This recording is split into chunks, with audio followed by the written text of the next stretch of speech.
नई संसद के उद्घाटन के बाद मोदी पहुंचे ब्रह्मा के द्वार। ऐसा क्या मांगा कि मच गया बवाल। राहुल गांधी को विदेश में ही मिल गया बहुत बड़ा झटका।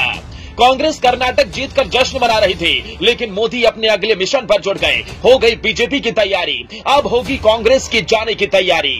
सिर्फ संसद की दीवारें नहीं, मोदी के सपने को साकार करेगा नई संसद का हर कोना। ऐसा मास्टर प्लान तैयार, नहीं चलेगी विपक्ष की एक भी चाल। मोदी ने सीटों को ऐसा बनवाया, उनका गणित किसी को भी समझ नहीं आया। 1280 सीटों की वो कहानी, जिसकी हकीकत को जानकर आपको भी होगी हैरानी। नए संसद भवन में मोदी ने तोड़ दिया अंग्रेजों का कानून। मोदी ने ऐसा चक्कर चलाया, 2024 से पहले जीत का प्लान बनाया। नया भवन आत्मनिर्भर भारत के निर्माण का गवाह बनेगा।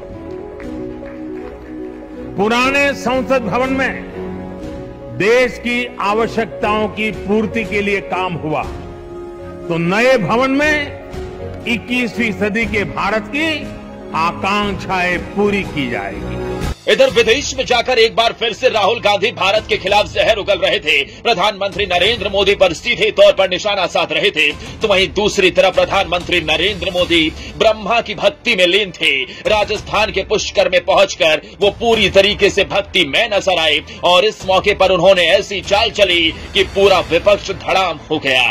और ये चाल उन्होंने चली नए संसद भवन के जरिए। जी हां, संसद भवन को बनाते वक्त मोदी ने एक ऐसी चाल चली जिससे पूरा विपक्ष सहमा हुआ है। हर तरफ ये चर्चा हो रही है कि आखिर मोदी ने ये इतना बड़ा फैसला क्यों लिया और इस फैसले के पीछे मोदी का क्या प्लान है।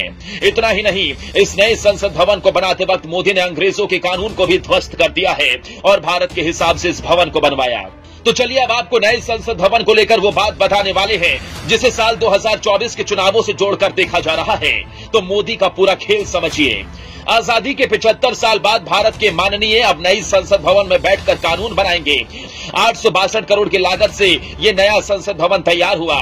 तिकोने आकार में बना नया संसद भवन 4 मंजिला है। भारत में जो अभी संसद भवन है वो ब्रिटिश राज के दौरान 1927 में बना था। 18 जनवरी 1927 को तत्कालीन वायसराय लॉर्ड इरविन ने इसका उद्घाटन किया था। उस समय इसे हाउस ऑफ पार्लियामेंट कहा जाता था। पुराने संसद भवन का डिजाइन उस दौर के मशहूर ब्रिटिश वास्तुकार एडविन के लुटियन और हर्बर्ट बेकर ने तैयार किया था। पुराने संसद भवन को बनाने में उस दौर में 83 लाख रुपए का खर्च आया था, जबकि रिपोर्ट के मुताबिक नए संसद भवन को बनाने में करीब 1200 करोड़ रुपए का खर्च आया है।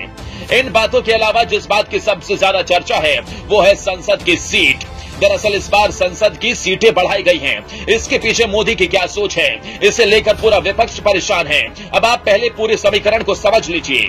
दरअसल पुराने संसद भवन में लोकसभा के लिए 543 सीटें, जबकि राज्यसभा के लिए 250 सीटें थी।